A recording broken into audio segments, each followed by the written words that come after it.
कई लोग डायरेक्ट चाहते हैं कि चमत्कार मेरी लाइफ में कुछ हो जाए। कई लोग प्रार्थना करते हैं, वो 40 रोज की रखे मेरी लाइफ में कुछ हो जाए, ओ मैंने ये काम किया, ये बीज बोया, अब मेरा बिजनेस चलने लगे। मतलब वो कुछ कर्मों के द्वारा शक्ति तो चाहते हैं कि आत्मा की शक्ति प्रकट हो जाए, पर उपस्थिति को नहीं चाहते। हर शक्ति, आत्मा की शक्ति उपस्थिति के साथ, मित्रता के साथ उतरती है, याद रखो। अगर आप अकेला चाहेंगे शक्ति उतरे तो वो उपस्थिति के बिना नहीं उतरती। लोग कहते हैं मैंने 40 रोज रखे काम नहीं हुआ, मैंने ये बीज बोया चर्च में स्पेशल, मेरा काम नहीं हुआ, क्योंकि केवल आपने अपने कर्मों के द्वारा आत्मा की शक्ति को उतरने के लिए एक मूल्य देके, एक पैसा देके, एक बलिदान देके, एक समर्पण देके आत्मा की शक्ति को मांगा है। ऐसे आत्मा की शक्ति नहीं आती। आपको लव करना है होली स्पिरिट के साथ। लव बोले I love you Holi spirit, और ये लव्स आपकी गहराई में चला जाए। आपको लव करना है पवित्र आत्मा के साथ। तू अपने प्रभु, अपने परमेश्वर को पूरे मन से, पूरे प्राण से, पूरी शक्ति के साथ क्या कर? प्यार कर। तू पवित्र आत्मा से, पूरे मन से, कहीं मन और तो नहीं लगा, पूरे प्राण से, शरीर की निर्बलताएं, शरीर की ताकत उसके लिए कारण तो नहीं बन रही, पूरी शक्ति के साथ। मेरा मुंह नहीं खुलता, मेरे हाथ नहीं उठते, मैं योग्य नहीं, पूरी शक्ति के साथ। लेकिन उससे क्या कर? उसके आगे प्रार्थना कर नहीं, उससे प्यार कर। उसकी सामर्थ को उतार नहीं, प्यार कर। उसके चमत्कार को मांग नहीं, उससे प्यार कर। यही सीक्रेट है उसकी महान सामर्थ का, पवित्र आत्मा की, कि उससे प्यार करें आप पवित्र आत्मा से। हम्बल बने पवित्र आत्मा के साथ, प्यार करें पवित्र आत्मा के साथ, आज्ञाकारिता करें पवित्र आत्मा की, और संपूर्ण रोज का त्याग और समर्पण करें पवित्र आत्मा के आगे। यही है सामर्थ का रहस्य, भेद। हालेलुया। आप एक मछली की तरह हैं, आप तड़प रहे हैं, और जब आप कहते प्रभु मैं जितना था, मैं तेरे पास खुश था प्रभु, पर तेरे बिना मैं तड़प रहा हूं, कृपया मेरी सहायता कर। जब आप भी तड़पती मछली की तरह प्रार्थना करेंगे तो अचानक से लहरें फिर आएंगी और उस मछली को फिर से समुद्र में ले जाएगी। हालेलुया। मछली अपनी ताकत से तो नहीं जा पाई, पर समुद्र की लहरों ने आके फिर से उसे जल में ले गई। हालेलुया। परमेश्वर आपके साथ आज ऐसा ही कुछ कर रहे हैं। हालेलुया। वो पवित्र आत्मा आज वचन के द्वारा आपको अधीन ले रहा है, अपने समुद्र में ले रहा है, और फिर समुद्र में लेकर जो गहराई आपने आज तक नहीं देखी, वो गहराइयों को आप देखोगे यीशु नासरी के नाम में।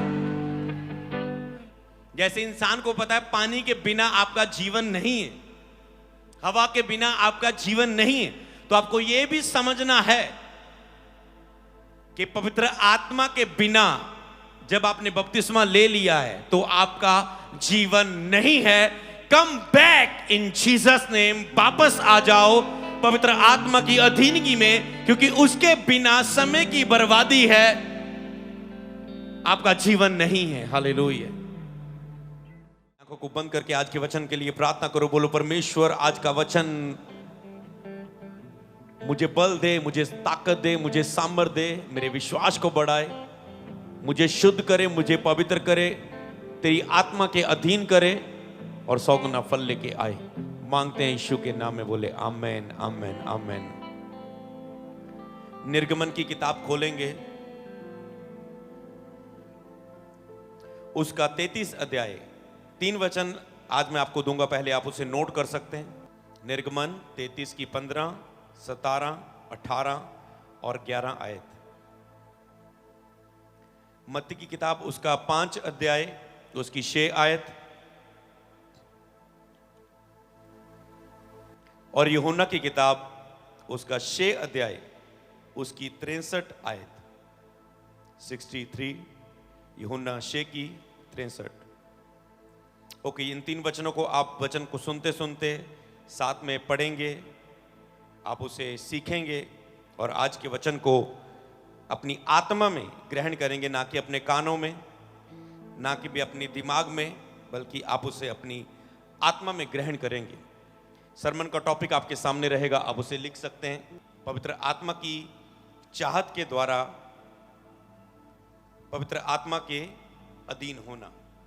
आप समझ चुके हैं परम पवित्र आत्मा आपको क्या चाहता है वचन के द्वारा, कि आपकी चाहत पवित्र आत्मा के प्रति बढ़े और आप उसके अधीन हो। अगर यहां पर पवित्र आत्मा की चाहत की बात करें, पवित्र आत्मा की चाहत के द्वारा ही आप पवित्र आत्मा के अधीन हो सकते हैं। अगर एक व्यक्ति के अंदर पवित्र आत्मा के प्रति चाहत नहीं है तो वो पवित्र आत्मा के अधीन होकर नहीं चल सकता। हर एक व्यक्ति चाहता है कि मैं पवित्र आत्मा के पूर्ण अधीन होकर चलूं, संपूर्ण में अपने आप को समर्पित करके चलूं, पवित्र आत्मा को पूर्ण समर्पित करके अपना जीवन जीऊं, पवित्र आत्मा के पूरी तरह से अधीन चलूं, जैसा जैसा वो कहे मैं वैसा वैसा पूरी तरह से करूं और पूरी तरह से पवित्र आत्मा के अधीन पाया जाऊं, और मेरी सेवकाई, मेरी लाइफ पवित्र आत्मा के अधीन हो। पर जे बिना चाहत के, बिना पवित्र आत्मा के प्रति चाहत के यह संभव नहीं हो सकता। तो पहला पॉइंट आपको यह सीखना है कि अगर आपको पवित्र आत्मा की अधीनगी में आना है तो आपको पवित्र आत्मा के प्रति अपनी चाहत को बढ़ाना होगा, अपनी चाहत को बढ़ाना होगा। और अगर वो चाहत नहीं बढ़े तो आप भी आगे नहीं बढ़ सकते। यदि मैं निर्गमन की किताब उसका 33 की 15, 17, 18 और 11 को अब मैं पढ़ूंगा। मूसा ने परमेश्वर से कहा, उसने उससे कहा, यदि तू आप ना चले तो हमें यहां से आगे ना ले जा। सीधा मूसा ने बात की परमेश्वर से। आपके लिए कितनी महत्वपूर्ण है पवित्र आत्मा की उपस्थिति, पवित्र आत्मा का आपके साथ होना। आप उसके लिए कितने भूख रखते हैं, कितनी प्यास रखते हैं, कितनी चाहत रखते हैं, कितने आप कदम उठा रहे हैं, कितने समर्पण दे रहे हैं, कितना अपने आप का इनकार कर रहे हैं, कितना समय प्रेयर कर रहे हैं, कितना समय बाइबल पढ़ रहे हैं। क्या आप फास्टिंग में हो जो आज इस हफ्ते 7 दिनों की उपवास रखी हुई है? तो मूसा ने कहा, यदि तू आप ना चले तो हमें यहां से आगे ना लेके जा। अगर तू मेरे साथ नहीं है तो हमें आगे ना लेके जा। अगर तू मेरे साथ नहीं है तो हमें आगे नहीं जाना। मतलब मूसा कह रहा है, मैं निर्भर हूं, पूरी तरह से तेरे अधीन हूं, तेरे बिना मैं खुश भी नहीं हूं। अगर तू आगे मेरे साथ नहीं चलेगा तो मैं आगे नहीं बढ़ सकता, तो मैं आगे नहीं बढ़ सकता, क्योंकि तुझसे अलग होकर मैं कुछ नहीं कर सकता और मुझे नहीं पता आगे क्या करना है। जब मूसा इस्राएलियों को छुड़ा के लेके जा रहा था, लंबे सफर में लाखों लोग, और जब वो आगे लेके जा रहा है तो मूसा ने जब आगे लाल समुंदर आ गया, क्या परमेश्वर ने पहले ही बता दिया था कि जब लाल समुंदर आएगा उसके बाद तुझे लाठी बढ़ानी है, वो दोगुना हो जाएगा, चिंता ना करना, मैं तेरे साथ रहूंगा। No no no. वो लाल समुंदर में गया, सब सोच रहे अब क्या होगा। मूसा ने वो ही भरोसा कि परमेश्वर यहोवा मेरे साथ है। कहता है, जिसने मुझे यहां तक लेके आया वो ही बताएगा यहां क्या करना है। उसने पूछा, प्रभु क्या करना है? प्रभु ने कहा, लाठी बढ़ा, लाल समुंदर 2 भाग हो गया। परमेश्वर की स्तुति करे पहले इस बात के लिए। इसी तरह जब जब भी परमेश्वर आपको आगे लेके जाता है, आप अगर परमेश्वर से नहीं पूछेंगे, सभी योजनाओं को वो एकदम से आपको नहीं बता देगा कि आगे क्या करना है, उसके बाद जब तुझे ये करना है, उसके बाद वो करना है। तुम्हें वो एक आज्ञा देगा। मूसा को आज्ञा मिलती थी, मूसा वैसा ही करता था। तुम्हें एक आज्ञा वो देगा, जब तुम उसे पूरा करोगे फिर वो तुझे उस काम के लिए सामर्थ्य भी देगा। जैसे लास्ट संडे आपने सरमन सीखा था कि पवित्र आत्मा से आज्ञा पाकर पवित्र आत्मा ने कहा, इस व्यक्ति को जब तू घर में जाए इसको वचन शेयर करना। और मैं कहता, मैं डरता रहा, चिंता में रहा, घबराता रहा कि मैं कैसे शेयर करूंगा। और एंड में पूरे घर से मैं बाहर भी निकल आया और मैंने कहा, मैं नहीं कर पाऊंगा पवित्र आत्मा इस व्यक्ति से शेयर, मुझ में दिलेरी नहीं, मैं नहीं कर पाऊंगा। पर पीछे से उस व्यक्ति ने मुझे आवाज दी अमृत रुकना, हम परमेश्वर का वचन को हमने सुना, आप प्रार्थना करते हैं और आपकी प्रार्थना सुनी जाती है, आप प्रभु यीशु को मानते हैं और हमारे लिए एक विषय है हमने प्रार्थना करवानी। इसका मतलब पवित्र आत्मा ने पहले ही तैयार किया गया था, सामर्थ्य भी दी हुई थी, रास्ता मार्ग तैयार किया गया था, आपको बस आज्ञाकारी करनी होती।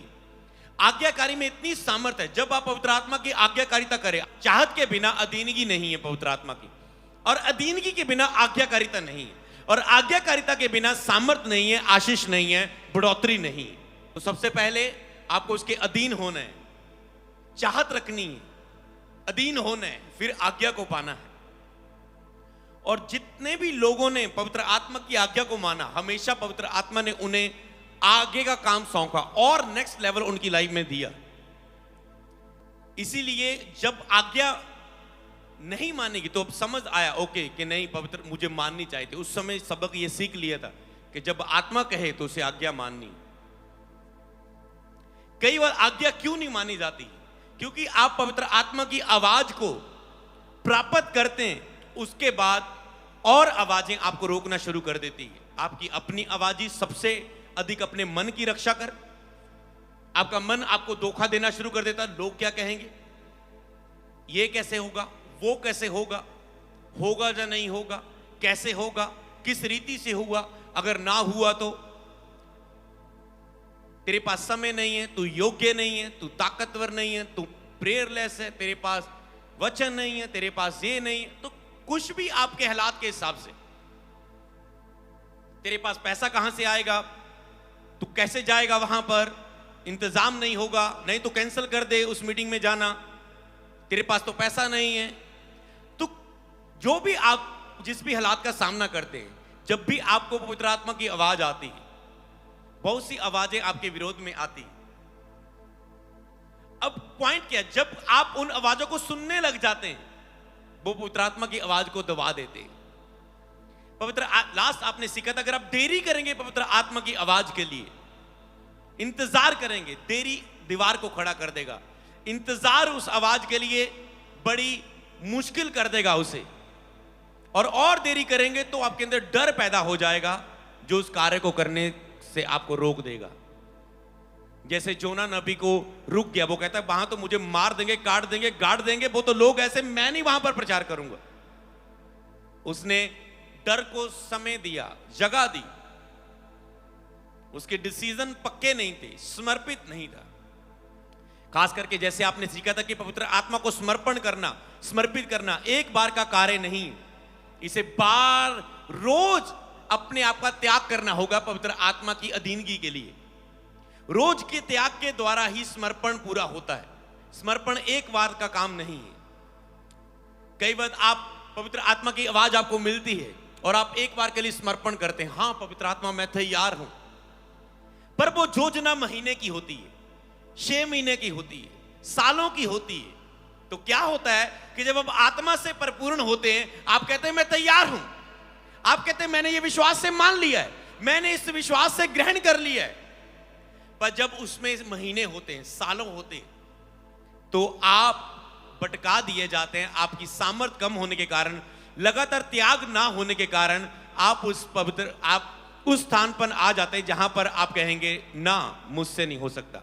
या तो आप पाप में गिर जाएंगे, या तो आप प्रार्थनाओं में कम हो जाएंगे, या तो आप पवित्रता से बाहर आ जाएंगे, या आप पैसे के लालच में, पैसे में व्यस्त हो जाएंगे, या आप परिवार में व्यस्त हो जाएंगे, या आप सेवकाई में व्यस्त हो जाएंगे, या आप अपना फोकस हटा लेंगे और फिर आप देखेंगे कि उस आवाज को, उस कार्य को अब आप नहीं कर रहे। उस योजना को जो आपने सामर्थ्य के साथ पकड़ा था, अब आपने उसे छोड़ दिया है। तो इसी रीति से वो चीजें खत्म हो जाती है। कई लोगों ने जोश के साथ अपनी बुलाहट को शुरू किया, जब परमेश्वर की आवाज आए, उसके बाद संसार की आवाजें सुनते गए और वो दब गए। कई ऐसे बच्चे भी जिनके बीते समय की डिसाइपलशिप मीटिंग्स में उनकी भविष्यवाणी हुई थी कि तुझे यहां उपयोग होना है, इस क्षेत्र में होना, उसकी पूरी लाइफ का बताकर उसके लिए भविष्यवाणी हुई थी। पर उस व्यक्ति ने जब वो डिसाइपलशिप से वापस गया, सीख के तो समर्पित कर गया परमेश्वर को, पर जब वो वापस गया, अब उसने अपना वही कर्जा देखा, वही परिवार देखा, वही जिम्मेवारियां देखी, वही अपना काम देखा कि अगर मैं प्रभु का काम करूंगा तो ये कैसे होगा, और अपने आप को संगति के द्वारा नया नहीं किया, क्योंकि पवित्र आत्मा को समर्पित करना एक बार का काम नहीं। यहां पर लोग भूल जाते हैं, उनको लगता है एक बार बस चर्च में आगे बुलाया गया, रो रो के एक भजन गाया गया, करता समर्पण, मैं ये आत्मा ये जीवन प्रभु समर्पण करता हूं। उनको लगता है बस काम हो गया। मैं फिर से इस बात को याद दिलाता हूं, ये बार बार करने वाली एक क्रिया है समर्पण, और रोज समर्पण मतलब त्याग, ये रोज होना जरूरी है। और लोगों को वो चीजें लिखे, जब वचन बोया जाता है, संसार की चिंता, धन का लोभ, शत्रु आके वचन को चुरा लेता है। यही तो चीजें हैं। जब पवित्र आत्मा आपको कुछ आज्ञा देता है तो उसे आके शत्रु उसे चुरा लेता है। सेम जीसस क्राइस्ट के पास भी यही आई, उसकी सेवा आरंभ हुई, तू मेरा प्रिय पुत्र है, मैं तुझसे प्रसन्न हूं, इसकी सुनो। ओके, जीसस की परीक्षा हुई, आज्ञा पिता के योजना के तहत वो आए, पर वो ही संसार की अभिलाषाएं, संसार रख दिया शैतान ने। कहता मेरे सामने झुक जा। जो शरीर का अभिलाषा जाहिर हुई थी कि भूख लगी थी, कहता पत्थर को कह रोटियां बन जा।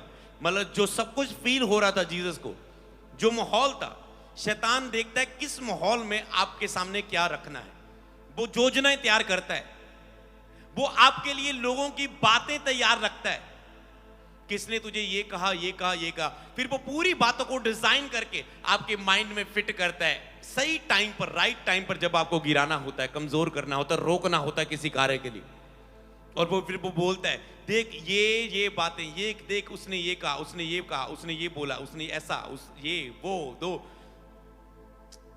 समझ पा रहे, वो तेरे साथ नहीं है, उसने तुझे हेल्प नहीं की, उसने तेरी मदद नहीं की, उसने तुझे पैसा नहीं दिया, उसने तेरा ये कुछ भी जो आपका हिस्सा हो सकता है, और वो पूरी डिजाइन करता है आपके लिए बातें, और फिर वो आपके माइंड में रखता है। और जब आप कहते हैं हाँ तू सही बोल रहा है शैतान, फिनिश्ड, आप उस योजना से दूर हो जाते हैं।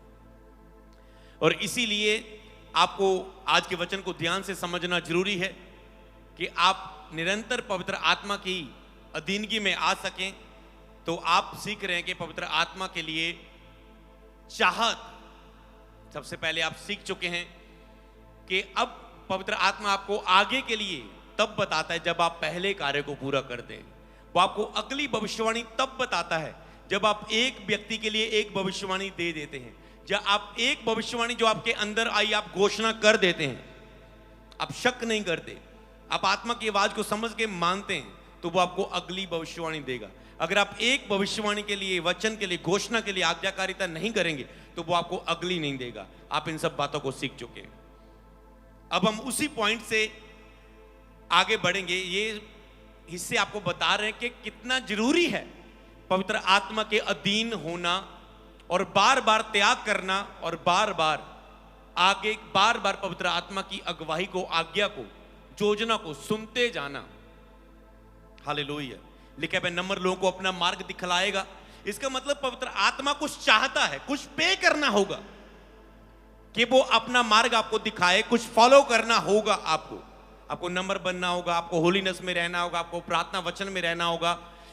बेसिक जो 10-12 क्रियाएं हैं, आत्मिक क्रियाएं, जो बेसिक ये तो होनी ही चाहिए।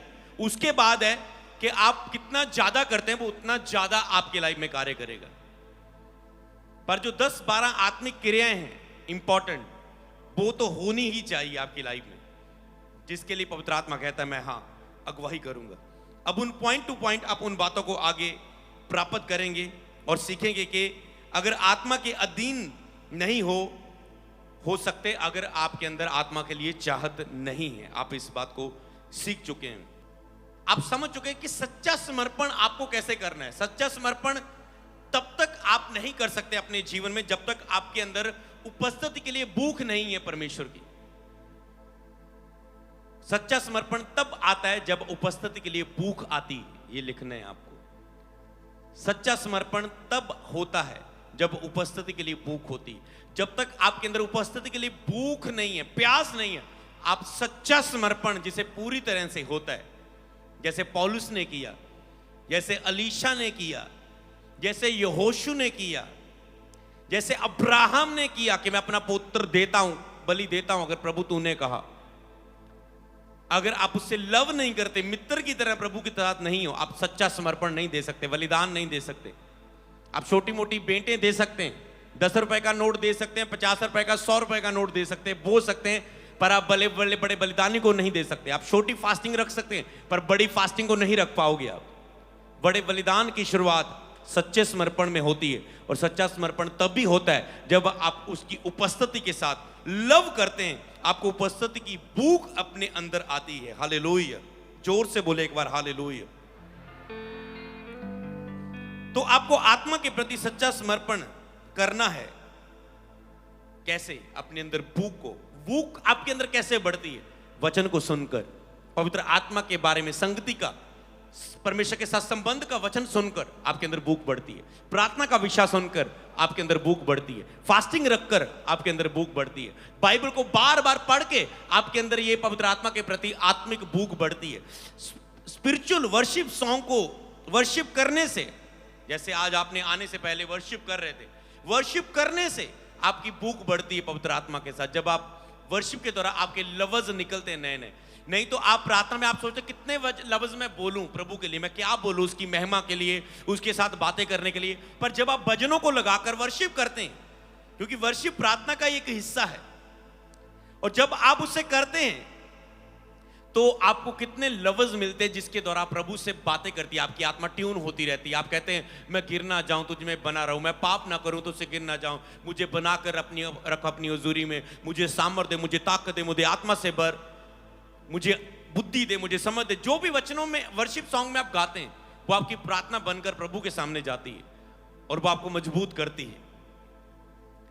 इसी तरह आपको अगला पॉइंट आपको अपने जीवन में जो लिखना है कि समर्पण केवल छोड़ना नहीं, आत्मा के लिए तरसना है। समर्पण केवल त्याग करना नहीं, छोड़ना नहीं, आत्मा के लिए तरसना है। कई लोग सोचते हैं ओके समर्पण मतलब ओके मैंने फोन का त्याग कर दिया, ओके मैंने ये चीज डिलीट कर दी, मैंने ये त्याग कर दिया, ये अपना लालच का काम त्याग कर दिया, मैंने ये अपनी कमजोरी त्याग कर दी, मैंने ये बीज बो दिया, मैंने अपना पैसे का त्याग कर दिया, मैंने अपनी फेवरेट चीज का त्याग कर दिया, प्यारी चीज को दे दिया। तो समर्पण केवल किसी चीज को छोड़ना या केवल त्याग नहीं, समर्पण आत्मा को है, मतलब आत्मा के लिए तरसना, कि मैं तरस रहा हूं आत्मा, मैं तेरे लिए तरस रहा हूं, तरस रहा हूं, तरस रहा हूं। आपके अंदर तरस जब आने लगे आत्मा के लिए, ये सच्चा समर्पण है। ये बातें आपको क्या दे रही? लक्ष्य दे रही कि मुझे पवित्र आत्मा के लिए कैसा बनना है, कैसा होना चाहिए मुझे पवित्र आत्मा के साथ। तो आपके अंदर जैसे तरसना है, एक तड़फन आपके अंदर पवित्र आत्मा के लिए, उसे जगाना, उसे पैदा करना, बेसिक जो जरूरी आत्मिक क्रियाएं हैं उनमें रहकर। जैसे एक मछली को देखो, वो पानी के बाहर, अगर मान लो वो समुद्र में है, उसे पानी के बाहर तड़पना मैं आपको बताता हूं क्या है। जब एक मछली मतलब समुद्र के किनारे पानी का बहाव आता है, शल्ला आंधियां, पानी बहाव आंदा, लहरा आंधियां, लहरें जब आती है, कई बार मछली बाहर फेंक दी जाती है लहरों के द्वारा, मतलब पानी में वो बाहर दबाव में गई, रेत पर मछली मान लो आ गई, पानी अब पीछे चला गया, मछली उस धूप में ही, उस रेत में ही तड़पने लगी। अब उसे कब पता चला कि पानी के बिना मेरा जीवन नहीं है? जब उसके साथ ये घटना हुई, जब उसके साथ ये घटना हुई। जब तक तो वो पानी में है, उसे लग रहा है मतलब ये जीवन है, मतलब वो चल रही है उसमें, उसको पता है वही लाइफ है। जैसे आप मसीह में होते हैं, आपको पता है परमेश्वर के साथ चल रहा है सब कुछ, आप सोच रहे हैं मेरी लाइफ में कुछ ज्यादा नहीं हो रहा है, आप उपस्थिति के साथ चल रहे होते हैं, पवित्र आत्मा आपके साथ होता है, आपको प्रार्थना कर होती थोड़ी थोड़ी, आप वचन पढ़ रहे हैं, पवित्रता में है, प्रभु आपके साथ थोड़ी छोटी छोटी बड़ी बड़ी गवाहियां भी आपके साथ दे रहा है। पर कभी आपको लगता है ओ यार मेरी लाइफ में कुछ, मेरा वीजा नहीं लग रहा है, ओ मेरे बच्चे की आशीष मुझे 10 साल हो गए नहीं हुई, ओ मेरा ये विषा, ओ मेरा ये विषा, आप निराश होके ओ मेरा ये काम नहीं बना, ओ मेरी लाइफ में ये नहीं हुआ, मेरी सेवकाई में ये नहीं हुआ, ओ ये हो गया। आप उसे देखकर कई बार निराश हो जाते हैं, आप भूल जाते हैं कि कितना कुछ पवित्र आत्मा ने आपको दिया हुआ था, कितना कुछ सेट था, पानी में मछली के साथ कितना कुछ सही था। वो खुद तो नहीं सोचती होगी कि मैं बाहर निकल के एक बार देखूं कि बाहर की दुनिया भी क्या है, पर एक मसीह व्यक्ति देखना चाहता है वो कि एक बार पाप की दुनिया भी देख लें, उसमें क्या है। संसार की दुनिया भी देख के जी कर देख लेते हैं, पर जब वो अचानक से निकल भी जाए, मतलब जैसे आप अचानक से गलती कोई करता है और निकल जाता है, वो सोचता ओ मैंने नहीं सोचा था ये छोटी सी गलती मुझे इतना गिरा देगी, ये छोटा सा 2-3 दिन प्रार्थना छोड़ना मुझे पाप में गिरा देगा, वो ये छोटा सा झूठ बोलना मुझे शर्मिंदगी में ले जाएगा। लोग सोचते, उनको पता नहीं लगता, अचानक से वो गिर जाते हैं और उनको शर्मिंदगी का सामना कुछ करना पड़ जाता है। किसी मनुष्य पर भरोसा कर लेते, मुझे नहीं पता था इस पर भरोसा करने से मेरा इतना लॉस हो जाएगा। कई बार वो गिरते हैं और फिर उन्हें समझ आती। इसीलिए जब आप पवित्र आत्मा आपके साथ जितना भी काम कर रहा है, जितनी भी आपके साथ गवाहियां बन रही है, जितनी भी आपके पास सामर्थ है, जितना भी आपके पास धन है, जितना भी आपके पास आत्मिक उन्नति है, उसके लिए हमेशा शुक्र करो, क्योंकि जब मछली पानी से बाहर निकलेगी तब तड़पन पता चलेगी। वो मेरी लाइफ में ये नहीं हो रहा है, वो नहीं हो रहा है। ग्रेस के लिए थैंक्स करो जितनी है, जितना वो आपके साथ काम कर रहा है। कई बार लोग कुड़कुड़ाने लग जाते हैं। कई लोग, अब कुड़कुड़ाना तो शब्द बहुत दूर हो गया क्योंकि आप बहुत शिक्षाएं पाए हुए हैं, मतलब एक उदास से हो जाते हैं, अंदर से बोलते तो नहीं मुंह से, पर अंदर ही अंदर उनको लगता है कुछ नहीं हो रहा है, कुछ नहीं हो रहा है। कई बार जब ऑफिस में लोग मिलते हैं, पास्टर मिलते हैं, मैं उनको बताता हूं, देख तेरे पास ये है जो दूसरों से अधिक है, तेरे पास ये है जो दूसरों से अधिक है, ये तेरे पास ये है जो दूसरे के पास नहीं है। निराश मत हो, इसे देखकर खुदा का धन्यवाद देना शुरू कर, स्तुति करना शुरू कर, तारीफ करना शुरू कर। वो भी आ जाएगा जो तेरे पास नहीं है, पर आपको कोई दिखाने वाला नहीं है, क्योंकि आप किसी आवाज के नीचे नहीं है। आप बुधवार आके वचन नहीं सुनते, आप ऑनलाइन जुड़े नहीं है, आप किसी मेंटर के साथ मिलते नहीं है, आप किसी अगुवाई के नीचे नहीं है, तो आत्मा कैसे आपको बताए कि तेरी लाइफ में कितना कुछ है, तुझे क्या धन्यवाद करना है, तुझे कैसा हृदय रखना है। फिर जब आप उसे खोते तब आपको पता चला, ओ जो था वो बहुत अच्छा था, जितना भी था बहुत अच्छा था, पर जो इसके बिना पवित्र आत्मा के, जैसे आप एक भजन गा रहे थे कि मैं गिर ना जाऊं, मैं तुझ में बना रहूं प्रभु, मैं पाप ना कर रहा कहीं, तब आपको पता चलता है। अब जो मछली पानी के बाहर, अब वो तड़प रही है, अब वो पूरी कोशिश कर रही है, उछल उछल के मैं पानी में चले जाऊं, पर कुछ नहीं हो रहा है। वो पाप छोड़ने की कोशिश कर रहा है, आज गलती होगी आगे नहीं करूंगा, अगले दिन फिर दोहरा रहा है, आज गलती होगी आगे नहीं दोहराऊंगा, अगले दिन फिर दोहरा रहा है। अब तो उठ जाऊंगा, अब ऐसे प्रार्थना करूंगा, ये चीज छोड़ दूंगा, शायद उठ जाऊंगा। फिर वो भी अभिलाषा, जब गर्भवती होती है शैतान एक अभिलाषा, कब्जे को जन्म देती है। अब वो कब्जा आपके ऊपर हो जाता है, अब आप कोशिशें करते नहीं उठ पाते, आपको लग रहा है अब उठूंगा, पर और आप गहरा जाते जाते पाप में, और गहरा जाते जाते, और मछली तड़प रही होती है। हालेलुया। अगर आप मछली की तरह समझ जाएं कि पानी में रहकर ही मैं जीवन को जी सकती हूं जो मेरे लिए जीवन दिया गया है, मैं उड़ने वाला पंछी नहीं हूं, मैं जमीन पर रेंगने वाला जंतु नहीं हूं, मैं पानी में रहने वाला एक मछली हूं। कई बार आप दूसरों की लाइफ को देखते हैं, कोई उड़ रहा है, कोई रेंग रेंग के कैसे जंगलों में नेचर में मजा ले रहा है, मैं पानी में हूं। और वो पानी के बाहर आते हैं, वो देखते हैं कि असली जीवन तो इसी में है, मैं सुरक्षित हूं। हालेलुया। उन्हें लगता है जल में बहुत सी मछलियां हैं जो मुझे खा रही हैं, शायद जल में बाहर निकल के मैं सुरक्षित हूं। बाहर निकली तो उकाब आया, तो पंछी आया, उसने उसे उठाकर ले गया। समझ पा रहे हैं? तो इसीलिए कई बार आपको लगता है शायद ये प्लेस मेरे लिए अच्छी है, शायद ये मेरे लिए अच्छा है, शायद ये मेरे लिए अच्छा है। अपनी योजना को मत बनाएं, अपनी योजना को प्रभु के हाथों में सौंप दें, और इस बात को समझ लें कि समर्पण केवल छोड़ना नहीं है, आत्मा के लिए तरसना है। आत्मा के लिए तरसना समर्पण है, कि मैं तड़प रहा हूं, तरस रहा हूं आत्मा के लिए। हालेलुया। इस बात को आपको समझना है। तो ये एक आत्मा के लिए एक गहराई से तरसना है, कोई नियंत्रण, कोई चीज को छोड़ना नहीं है। आत्मा के लिए गहराई के साथ तरसना है, समुद्र की गहराई में जाना है, आत्मा में, आत्मा की गहराई के लिए तरसना है, जो दुनिया की कोई चीज भी आपके लिए पूरा नहीं कर सकती। ये आपको समझना है। जो आत्मा की गहराई में आपको मिलना है, दुनिया की कोई चीज आपके लिए पूरा नहीं कर सकती। वो खुशी आपको सेवकाई में, बिजनेस में, पैसे में, परिवार में और कहीं नहीं मिलने वाली। जो आत्मा की गहराई में आपको खुशी मिलने वाली। कई बार आपको लगता है शायद संसार में जी के देख लेते हैं, तो आत्मा की गहराई में ही आपको वो पूरी खुशी मिलेगी जो दुनिया में किसी चीज, कोई चीज आपके लिए पूरा नहीं कर सकती। जैसे मछली के लिए पानी के बिना और कोई चीज उसको जीवन नहीं दे सकती। आपको समझना है कि पवित्र आत्मा के अधीनगी के बिना कहीं भी मेरा जीवन संभव नहीं है। आपको यह मानना होगा। तो आत्मा की अगला पॉइंट जो आपको सीखना है कि आत्मा की शक्ति से पहले उपस्थिति के प्रति चाहत आनी चाहिए। आत्मा की शक्ति से पहले उपस्थिति के प्रति चाहत आना चाहिए। हालेलुया। बहुत से लोग चाहते हैं कि पवित्र आत्मा की सामर्थ्य मुझ में काम करे, पवित्र आत्मा के वरदान मुझ पे काम करे, पवित्र आत्मा की शांति मुझ में काम करे, पवित्र आत्मा के चमत्कार मुझ में काम करे। आत्मा की शक्ति तो चाहते हैं पर आत्मा की उपस्थिति नहीं चाहते। ये दोनों से मिलते जुलते लफ्ज है। आत्मा की शक्ति, आत्मा की उपस्थिति, आत्मा की शक्ति, आत्मा की उपस्थिति। लोग आत्मा की शक्ति को तो चाहते हैं पर आत्मा की उपस्थिति को नहीं चाहते। और पवित्र आत्मा के साथ आपको प्यार करना है, उपस्थिति के साथ, तो सामर्थ आएगी। मूसा ने सामर्थ को देखा। आपने देखा मूसा के अंदर उपस्थिति के लिए चाहत थी। पतरस को देखा, वो चाहत थी प्रभु की। प्रेरितों के काम में आत्मा उतरा, वो केवल शक्ति के लिए प्रार्थना नहीं कर रहे थे। वो कह रहे थे प्रभु तू कहां है, हमारा यीशु का है, यीशु तेरे बिना, याद कर रहे थे। उपसंगति चाहते थे वो फिर से।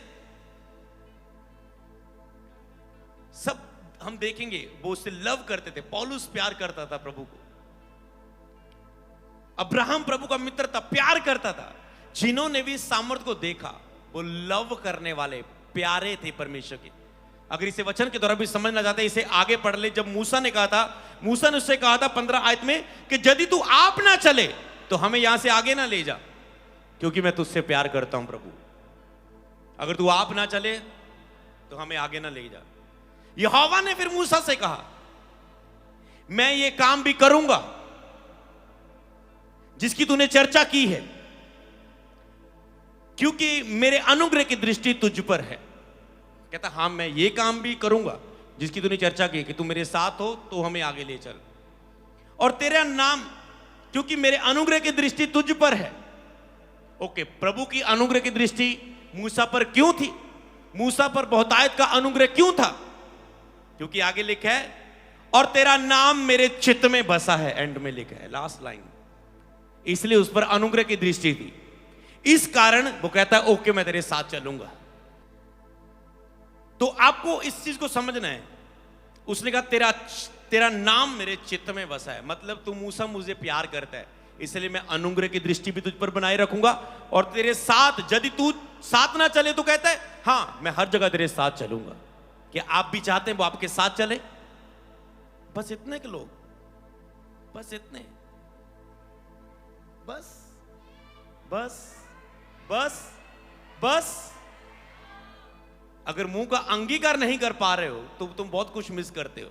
हम जब सीखते थे वचन को लगातार 20 दिन की ट्रेनिंग में, तो हमें अलर्ट रहना पड़ता था, क्योंकि आंखों में आंखें डाल के अगुए की हमें अलर्ट रहना पड़ता था कि तुरंत बोलना, क्योंकि वो कहते थे एंड में बताएंगे तुझ में से सबसे ज्यादा आत्मिक कौन फर्स्ट नंबर पर आया, सब चीजों में जो बेस्ट निकला। तुम नोट किए जा रहे हो। तो मैं यहां पर ये नहीं कह रहा हूं कि आपको कोई मनुष्य नोट कर रहा है, आपको परमेश्वर नोट कर रहा है। आप कितना अलर्ट हो उसके वचन के लिए, कितना प्यार कर रहे हो अपने अंदर, हालेलुया, कितना अलर्ट होके बैठ रहे हो, कितना तुम तारीफ कर रहे हो, कितना तुम यस बोल रहे हो, कितना तुम चिल्ला के बिना शर्मा के उससे प्यार कर रहे हो, उसके वचन से। केवल कानों से उसके वचन को आदर ना दे, अपने मुंह से भी आदर दे, अपने हाथों से भी उसका वचन आदर दे, अपने हृदय में भी उसको आदर दे। हालेलुया। तो आपको समझना है, जब मूसा को कहा तेरा नाम मेरे चित्त में बसा है, तो मूसा ने कहा ओके मुझे अपना तेज दिखा दे। फिर ऐसे वो बातें करता था। परमेश्वर एक बात बोलता था, मूसा और आगे ही प्रभु अब फिर ये कर दे, फिर वो कर दे, अगर इतना है तो। ऐसे इसे बोलते हैं पवित्र आत्मा के साथ। यही संगति आज हर एक व्यक्ति से पवित्र आत्मा चाहता है कि आप केवल पवित्र आत्मा से प्रार्थना ना करें, आप केवल पवित्र आत्मा की सहायता से प्रार्थना ना करें, आप पवित्र आत्मा के साथ वो आपसे बात करे, आप उससे बात करें। ये है पवित्र आत्मा की अधीनगी, कि आप उससे बात करें, वो आपसे वो आपको इस लेवल पर खड़ा हुआ देखना चाहता है। आज लोग सेवक के बड़े लेवल पर खड़ा होना चाहते हैं, उनका ये ध्यान इस बात की ओर नहीं है कि मुझे आत्मा में इस लेवल पे खड़ा होना है कि आत्मा मुझसे बात करे, मैं उससे बात करूं। आत्मा से आपको बात करना इजी है। वो मैं प्रार्थना नहीं कर पा रहा हूं, अब मैं प्रार्थना कर पा रहा हूं, अब मैं रोज प्रार्थना कर पा रहा हूं, मैं 2 घंटे बोलता हूं, मैं 2 घंटे बोलता हूं।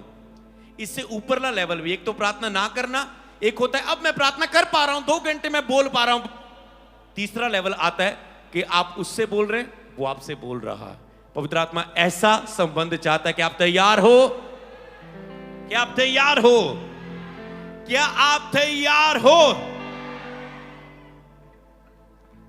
तो समझ पाए। ओके, मूसा ने कहा फिर अपना तेज दिखा दे। यहोवा ने तो अगर 11 आयत को सीधा पीछे जाकर पढ़े थोड़ा सा, तो 11 आयत में लिखा है यहोवा मूसा से इस प्रकार आमने सामने बातें करता था जिस प्रकार कोई भाई से बातें करे। कोई अपने भाई से, भाई कैसे हो, बड़े ब्रदर कहां हो, तुम कहां चले, मुझे भी साथ लेके जाना, रुक जा 5 मिनट मैं भी आ गया, मुझे छोड़ देना मेरे बिजनेस के स्थान पर। जैसे कोई भाई से अपने बात करे। और मूसा तो शाबनी में लौट आता था, पर यहोशू नामक एक जवान जो नून का पुत्र मूसा का सेवक था, वह तंबू में से ना निकलता था, वह तंबू में से ना निकलता था। आपको प्रभु की उपस्थिति में इतना रहना है कि आप बाहर निकलने की आपके अंदर भूख ना आए, बाहर निकलने के लिए आपके अंदर चाहत ना आए, अंदर ही आपको इतना लव हो उसकी उपस्थिति से कि आप बाहर संसार में निकलना ना चाहें। यह भी एक लक्ष्य होना चाहिए जो हाई लेवल का लक्ष्य है पवित्र आत्मा की अधीनगी के लिए। तो मूसा ने से वो ऐसे आमने सामने वो बातें करता था। यह है पवित्र आत्मा की संपूर्ण अधीनगी। तो आपको इस लेवल पर जाना कि पवित्र आत्मा से आप बातें करें और उसकी उपस्थिति को चाहना है, ना कि उसकी सामर्थ्य को। हालेलुया। अगला पॉइंट आप लिखेंगे कि आत्मा के साथ आपको समय बिताना है। अगर आप मार्गदर्शन चाहते हैं तो आत्मा के साथ समय भी बिताना होगा। कई बार आप कहते हैं मुझे यहां आगे बताएं पवित्र आत्मा, मुझे यहां अब बताएं आगे। आपको समय बिताते रहना है। मान लो आज आपने समय बिताया, 5 दिन से आपने समय नहीं बिताया, अब 5 दिन के बाद आपको अगला कदम उठाना है, कदम लेना है, फैसला लेना है। अब आपके पास आवाज नहीं, तो इसीलिए समय बिताना बहुत जरूरी है, क्योंकि पवित्र आत्मा एकदम से आपको सारी योजना नहीं बताता। आपको अगले अगले कदम पर वो आपको बताता है। मान लो आपको पवित्र आत्मा ने आप कहते हैं ऐसा क्यों? मान लो आज पवित्र आत्मा ने आपको एक योजना बताई, आज की आपकी सामर्थ्य के तहत, कि आज आपकी आत्मिक आंखें कितनी खुली है, आज आप आत्मा में कितने बलवान हो, आपकी स्पिरिट कितनी ट्यून है, आपके अंदर आत्मिक क्षमता कितनी है, आपकी कैपेसिटी कितनी। आत्मा ने उसके अनुसार से आपको योजना दी, आप आगे बढ़े। आपकी अब कैपेसिटी कम हो गई है सुनने की, समझने की, फेथ की। खत्म तो नहीं हुआ, फेथ जो 100% था वो 60% रह चुका है, भरपूरी जो 70% थी वो 30% रह चुकी। अब आत्मा आपको तेरी क्षमता के मुताबिक तुझे योजना देगा। पहले उसके पास ये योजना थी कि तुम सीधा जाके ऐसे पहुंचो, अब उसने तुझे योजना दी ऐसे कि तुम थोड़ा सा देरी लगेगी पर तुम ऐसे पहुंच जाओगे। तेरी कैपेसिटी कैसे, कितने लोग समझे? लगता है किसी को समझ आया है। आपकी ताली बजाने से पता चलता है कि आप समझ चुके हैं। तो इसीलिए आपको संबंध की क्या सीखा आगे, समय बिताना जरूरी है, ताकि जो आप मार्गदर्शन प्राप्त कर सके।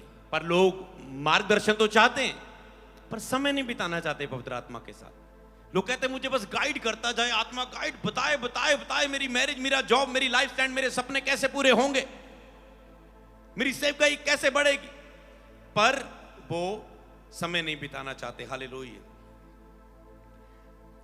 अगला पॉइंट आपको जो समझना है कि आत्मा उदास लोगों को नहीं, जो आत्मा के लिए, जो टूटे दिल के हैं, पूरी तरह से आत्मा के लिए टूटे हुए हैं, उनको मिलता है, उनकी अगुवाई करता है। जो टूटे दिल से उसे चाहते हैं, उनको वो अपनी अधीनगी में लेता है, जो टूटे दिल से आत्मा को चाहते हैं। जो केवल उदास से बैठे रहते, आत्मा उनकी अगुवाई नहीं कर पाएगा। जो ऐसे उदास है, जैसे योना नबी बैठा था, ओ प्रभु तूने क्यों उन्हें माफ कर दिया, मैं उदास हूं। ओ प्रभु तूने ये पेड़ को जो मुझे छाएं मिली थी क्यों सुखा दिया, मैं उदास हूं। कई लोग ऐसे चलते उदास होके, ओ प्रभु मेरा काम नहीं हुआ, ओ प्रभु मेरी फैमिली ने आज मुझे तेरे नाम के कारण झिड़का, मेरी बेइज्जती की, आज अन्य जाति व्यक्ति ने मुझे ऐसा किया, ओ प्रभु आज इस व्यक्ति ने मुझे ऐसा बोल दिया, ओ प्रभु मेरा हालात, मेरा परिस्थिति, मेरी ये दुख, मेरा ये दर्द, ओ प्रभु मैं उदास हूं, मैं बहुत उदास हूं इन बातों के कारण। उदास लोगों को पवित्र आत्मा अधीनगी में रख के अगुवाही नहीं कर सकता। यूनान नबी की उदासी को खत्म किया प्रभु ने। तूने इस पेड़ को, जिसके लिए तूने कोई परिश्रम नहीं किया, एक ही पल में मैंने इसे उगा दिया तुझे शाइन देने के लिए, और मैंने नाश कर दिया। तूने कोई मेहनत नहीं की, तू इसके लिए क्यों गुस्सा होता है? क्या मैं उन लाखों लोगों के लिए जिन्होंने मन फिरा लिया, तू इस पेड़ के लिए उदास हुआ, तू इस पेड़ के लिए उदास हो गया, ये सूख गया, क्या मैं उनके लिए उनको क्षमा ना करूं, उनके लिए उनको माफ ना करूं? जिन हजारों लोगों ने, जिनको पाप के बारे में पता नहीं था, उसके फंसे हुए थे, जब प्रचार किया तो उन्होंने मन फिरा लिया, तो क्या मैं उन्हें माफ ना करूं? परमेश्वर ने कहा उसे समझाना था, तेरी उदासी, तेरा लड़ने से, तेरी बहसबाजी से कोई फर्क नहीं पड़ने वाला। जो ना तुझे मेरा काम करना ही है, ऐसे मैं तुझे अगुवाही नहीं करूंगा। समझ पा रहे हैं? तो अपनी उदासियों को साइड पे कर दो। मैं उदास हूं, मैं उदास हूं, मैं उदास हूं, वो नहीं उपयोग करेगा। आप उसकी अधीनगी के लिए अपनी उदासियों को साइड पे करना होगा। हालेलुया। टूटे दिल के बनना होगा। जैसे आप कहते हैं, प्यासा है ये मेरा मन, तुझको ही ढूंढे हर पल, मुझे छू ले, मुझे छू ले, मुझे भर दे, मुझे भर दे, तेरी आत्मा से भर दे। प्यासा है ये मेरा मन, तुझको ही ढूंढे हर पल। इसका मतलब पूरी तरह से टूटे हुए। आप कहते तेरे बिन मैं कुछ भी नहीं है, खुदावन खुदा यीशु, तेरे बिन मैं कुछ भी नहीं, खाली हूं, भर दे, खाली। आप पूरी तरह से टूटे होते जब ऐसे प्रार्थनाएं करते हैं, आप उसकी अधीनगी में पाए जाते हैं। आपको ऐसे हृदय के साथ जाना है। आपको अगला पॉइंट, आपको भूखे और प्यासे बनना है। जिन्होंने भी बाइबल में भूख और प्यास दिखाई, उन्हें पवित्र आत्मा की अगुवाई मिली। पर जो अपनी लाइफ के लिए सीरियस नहीं थे, लापरवाह थे, सीरियस नहीं थे, उन्हें आत्मा अगुवाई नहीं कर पाया। जो लापरवाह हुए, जिन्होंने भूख और प्यास को कम कर दिया, लापरवाही बरती उन्होंने, जैसे सैमसोन गिर गया, लापरवाह रहा परमेश्वर की सामर्थ के लिए, सीरियस नहीं रहा, उसने अपनी बालों की ताकत बता दी, उस औरत की तरह गिर गया। जैसे दाऊद लापरवाह एक बार हो गया, उसने परवाह नहीं की, उस औरत को देखा और उसके साथ पाप किया, फिर उसके पति को मरवा दिया, फिर पाप पर पाप उसका बढ़ता जा रहा है। लापरवाह हुआ। जब लापरवाह होते हैं, आप खोते हैं उस सामर्थ को। हालेलुया। आपको अलर्ट होना है, आपको चौकस होना है, आपको परवाह होनी चाहिए। जो आपके साथ है वो बहुत कीमती है, आपको उसकी परवाह होनी चाहिए। आप बेपरवाह होकर नहीं चल सकते कि कुछ भी खा लिया, कुछ भी पी लिया, कुछ भी मुंह से बक दिया, कोई चोरी कर ली, कोई गलत देख लिया, कुछ भी टाइम वेस्ट कर लिया, कोई भी कुछ भी कर लिया। आप लापरवाह होकर नहीं चल सकते कि शैतान आपको गिरा दे। आपके साथ कोई है जो बहुत कीमती है और आप लापरवाही नहीं बरतेंगे, ये प्यार का सबूत है। बोले आमीन। आप लापरवाही नहीं बरतेंगे, ये प्यार का सबूत है। जो लापरवाह है वो ही गिरते हैं, और पवित्र आत्मा कहता है तेरा प्यार नहीं। आप कहते हैं मैं निर्बल हूं, गिर गया। निर्बल नहीं थे, तुम लापरवाह थे, तुम सीरियस नहीं थे अपनी लाइफ के लिए। तो जो सीरियस नहीं है, पवित्र आत्मा उन्हें अधीनगी में लेकर नहीं बढ़ा पाएगा। आपको सीरियस होना है, लापरवाही नहीं बरतनी। आपको सीरियस होना है। हालेलुया। तो जैसे आपको भूखे और प्यासे होना है, आत्मा के साथ समय बिताना है। क्या लिखा है मत्ती 5:6 में कि धन्य है वह जो धार्मिकता के भूखे और प्यासे हैं, क्योंकि वह तृप्त किए जाएंगे। धन्य है वह जो धार्मिकता के भूखे और प्यासे हैं, क्योंकि वे तृप्त किए जाएंगे। इसी वचन को स्क्रीन पर रख के मैं एक और वचन जोड़ता हूं। उसने कहा तुम परमेश्वर के राज्य और धार्मिकता को खोजो। धार्मिकता शब्द आ गया, उसमें भी क्या, तुम परमेश्वर के राज्य और धार्मिकता को, जो परमेश्वर धार्मिकता तुम्हें देता है, जो परमेश्वर तुम्हें जीवन देता है, जो पवित्र आत्मा के द्वारा जीवन है, तुम उसको चलने के लिए भूखे और प्यासे होवो। यहां पर लिखा है तुम तृप्त किए जाओगे, वहां पर वो कहता है सब कुछ पीछे पड़ के मिलेगा। हालेलुया। तृप्त किए जाओगे। उसने कहा धन्य जो धार्मिकता के लिए भूखे और प्यासे हैं, तृप्त किए जाएंगे। धन्य जो धर्म के, मेरे धार्मिकता की खोज करें, सब कुछ पीछे पड़ के मिलेगा। पीछे पड़ के मिलने के बाद तुम क्या हो जाओगे, तृप्त हो जाओगे। उसने कहा मांगो तो तुम्हें दिया जाएगा। क्या मांगने को कहा था उसने? कहता है तुम बुरे होके दे सकते हो, मैं मांगने वाले को पवित्र आत्मा क्यों ना दूंगा। उसने कहा था पवित्र आत्मा मांगना, सारी चीजें खुद व खुद मिल जाएंगी यीशु के नाम में। पर प्रॉब्लम क्या है, आज कहता है उपस्थिति नहीं पवित्र आत्मा को, यहां ही रॉन्ग प्रेयर हो जाती है। इसे बोलते हैं रॉन्ग प्रेयर। मांगना गलत नहीं है, हम भी प्रेयर लिस्ट में मांगते हैं, पर पवित्र आत्मा के बिना मांगना, पवित्र आत्मा की उपस्थिति की चाहत, संबंध, समय बिताने के बिना मांगना, यह गलत है। उसने कहा मांगो तुम, मैं मांगने वाले को पवित्र आत्मा क्यों ना दूंगा, राज्य और धार्मिकता के भूखे प्यासों को तृप्त क्यों ना करूंगा। उसने कहा मांगना तो पवित्र आत्मा मांगो। अगर पवित्र आत्मा मांगना मतलब मेरे राज्य और धार्मिकता को खोजो, पवित्र आत्मा के साथ संबंध को खोजो, सब चीजें पवित्र आत्मा की सामर्थ्य के द्वारा तेरे जीवन में पीछे पड़ के मिलेगी। वो कहता है आमेन। तो पवित्र आत्मा के साथ संबंध ही आपका मुख्य कार्य है। हालेलुया। तो उसने कहा जो भूखे और प्यासे वो तृप्त किए जाएंगे, वो तृप्त किए जाएंगे। सोचो अगर भूख ही खत्म हो जाए तो तृप्त कैसे किए जाओगे। कई लोगों के अंदर भूख ही खत्म हो चुकी है आत्मा के लिए। क्यों? क्योंकि होली स्पिरिट की शिक्षा को वो सुनते नहीं, कोई सिखाने वाला नहीं। एक बाइबल में लिखा है कि आज कलीसियाएं सामर्थ्य में मजबूत नहीं है, कमजोर है कलीसियाएं। क्यों? क्योंकि पास्टरों के द्वारा उन्हें फास्टिंग के बारे में नहीं सिखाया गया, उपवास के बारे में।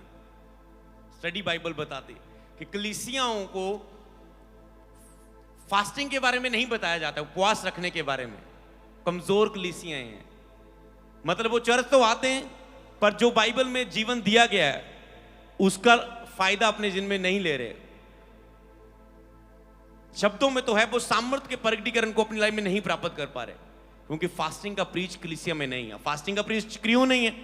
क्योंकि पास्टर खुद फास्टिंग नहीं रखता, तो वो खुद रखेगा 40-40 तो ही तो रखाएगा टीम को, कलीसिया को। इसीलिए कलीसियाएं जहां पर उपवास नहीं, वो पवित्र आत्मा से भरपूर कलीसिया नहीं। जितने तुम फास्टिंग रखते हो तो केवल फास्टिंग की जब चर्च में पुकार आए, ओ यार फिर त्यागना पड़ेगा अपने आप को, यार ये तो कहते हैं सारा साल रखते जाओ, छोटी करो बड़ी करो। फास्टिंग के बिना भी 40 रखे थे, दिखा था क्या जीवन था। अब 40 के बाद 3 हफ्ते निकल चुके हैं, फास्टिंग के बिना भी जीवन जी के देख लिया है, तो फिर आंखें खुल जानी चाहिए, लापरवाह नहीं होना। अगर तूने देख लिया 40 उपवास के द्वारा जीवन कैसा था, 21 अब 3 हफ्ते निकले हैं फास्टिंग के बिना, उसके बिना तुम्हारा जीवन कैसा था, अगर तुझे उसमें काफी डिफरेंट 5% और 95% का फर्क है कि फास्टिंग में 95%, फास्टिंग के बिना 5%, तो फिर भी अगर तुम फास्टिंग रखना आदत ना बनाओ तो तुम लापरवाह हो, तुम सीरियस नहीं हो अपनी लाइफ के लिए।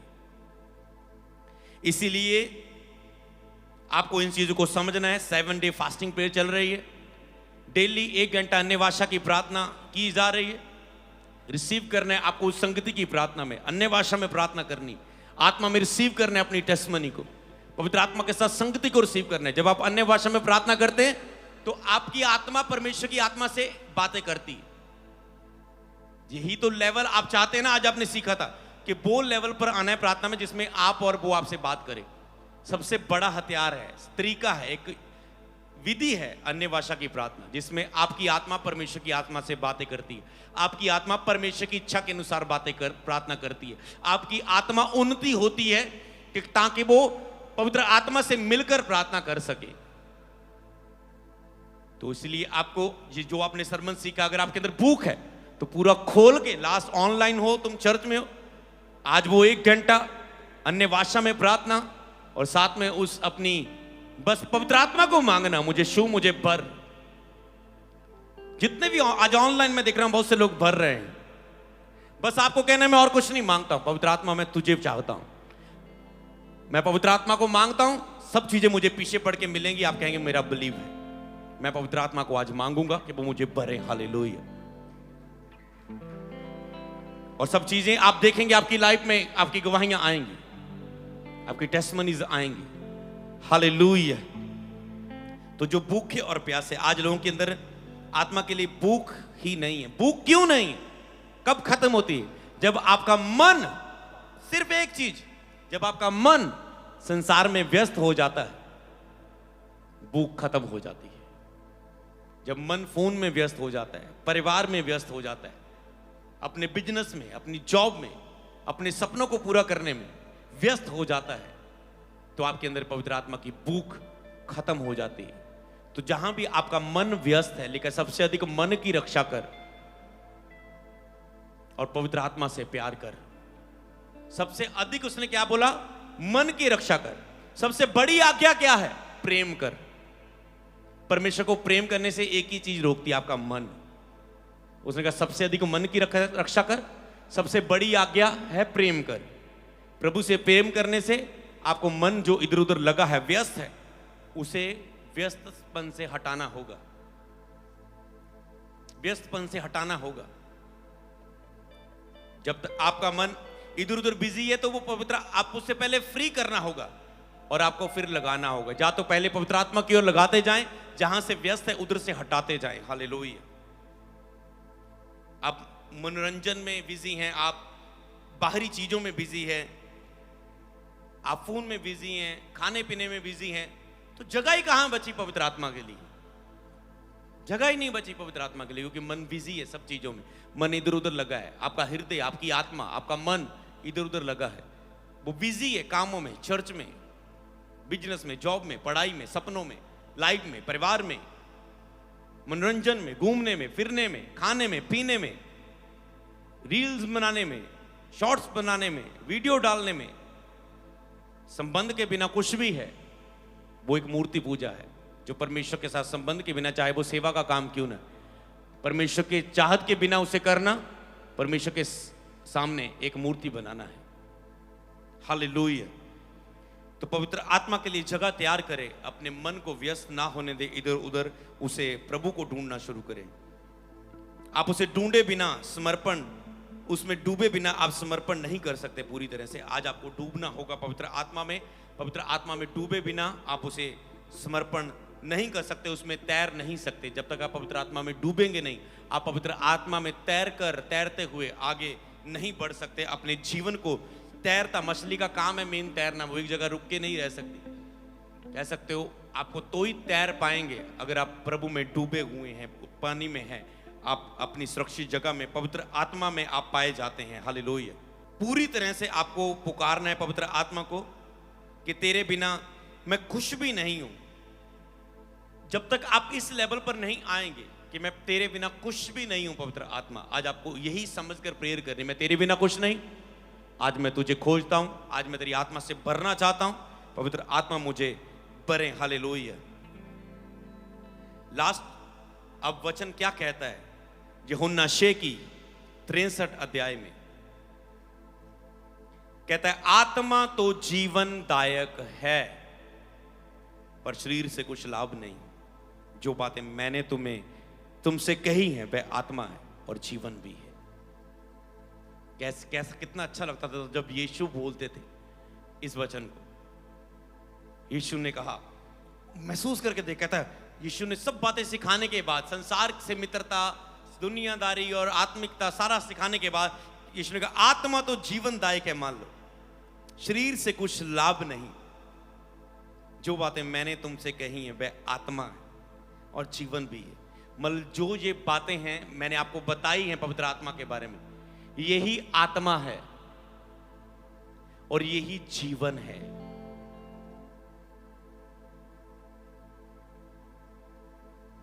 यही जीवन है। आत्मा के बिना, जैसे मछली का पानी के बिना जीवन नहीं, तड़पती है, आपका भी आत्मा के बिना जीवन नहीं है।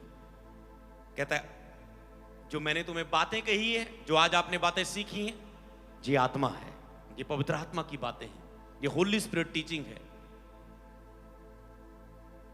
शिक्षा है, ये आत्मा है और यही जीवन है। बहुतायत का यही जीवन है। उसने कहा कि जीवन के जल की नदियां तुझ में से बह निकलेंगी। उसने कहा मेरा कटोरा उमड़ रहा है। उसने कहा मेरा मन परमेश्वर के पीछे लगा चलता है। उसने कहा निश्चय भलाई और करुणा जीवन भर मेरे साथ साथ बनी रहेंगी। मतलब साथ साथ, निश्चय भलाई और करुणा जीवन भर मेरे साथ साथ बनी रहेगी। क्यों? क्योंकि आप पवित्र आत्मा के साथ साथ बने रहते हैं। हालेलुया।